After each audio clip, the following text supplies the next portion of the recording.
It's all about, how strong the structure is, how strong the winds are, what kind of damage is done, and they use that and they basically put it in a formula. And so as long as it's able to stay on that boundary, it can maintain its structure, it can maintain its strength, and it becomes a very potent threat. So you can get basically periods of these storms spinning up and tightening up that circulation, and then you can get kind of a weakening, a broadening. You can give the Lowndes County Sheriff's Office a call right there at the phone number you see at the bottom of your screen. So that looks like the dollar store version of the Grinch stealing Christmas. But, interesting story this morning. You're going to be kind of balancing two things here. You're trying to stay warm. You're also trying to stay dry. So maybe bring a light jacket. You top that off with a raincoat, and you can kind of get the best of both worlds there. Don't even solve it on the field. Have Desmond and I just duke it out in a rink.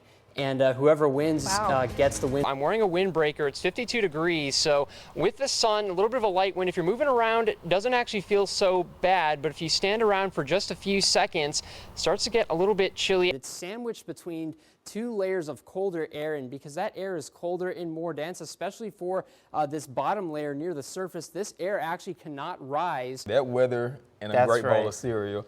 Honey bunches of oats, baby. Good stuff. If only you all knew the conversation that we could have here in the newsroom. Make sure it's with extra oats too, so you can get some protein in there.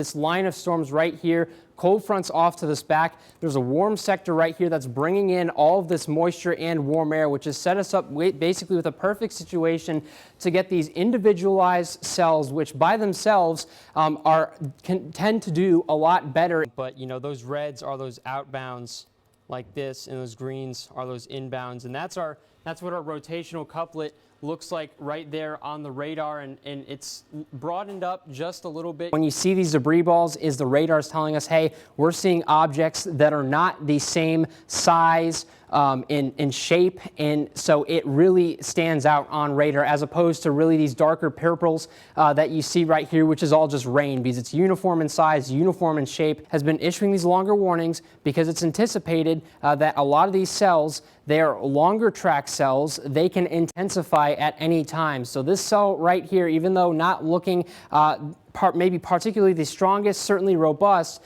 it could get stronger. Your WCBI First Alert AccuWeather forecast with meteorologist Jackson Chastain.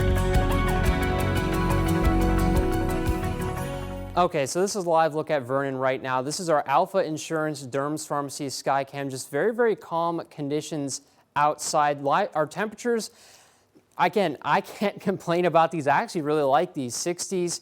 Maybe upper 50s for a few of us, but we're all going to drop down later into the night, basically maybe close to 40. Some of us might touch 40, but about 50, 51 degrees.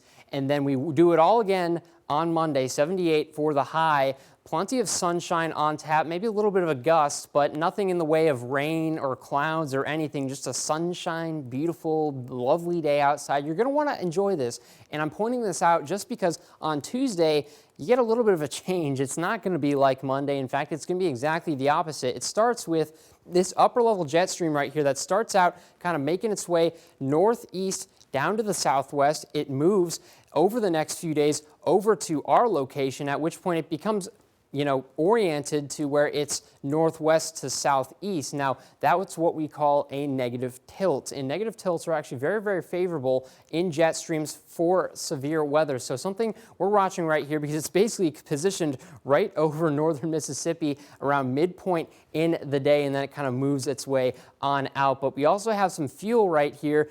This little, this jutting out of this blue, that's actually fuel for storms. And that's important because, we have the negative tilt, we have the fuel for the storms.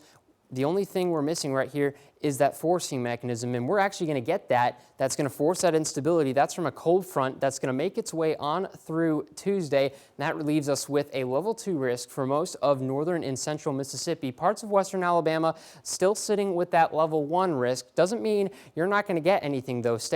Pay close attention because these maps, they can and do get updated quite often by the Storm Prediction Center, the SPC. They do lots of updates on this throughout the day. So we'll be watching it very, very closely. But what it's looking like right now, you get to your midday, 11 a.m., just kind of a disorganized band of showers and storms gets a little bit more organized as we get to about 1, 2 p.m. into this like long, thin line right here, basically a squall line looking formation. And it's what that's going to bring is likely mostly a severe weather straight line wind threat, maybe the odd tornado embedded in between, but mostly straight line winds, and then it's going to be gone as quickly as it gets there. So it's going to be a quick mover. That's your good news if you're looking for some good news there. The other thing is it's bringing some cold air. It's not going to last very long. We only stay at in the 60s for about a day, and then we get right back to the 70s once again. But looking ahead to the weekend, Saturday, Sunday, another rain chance drops us down into the 60s and 70s, and afterwards we have plenty of good conditions.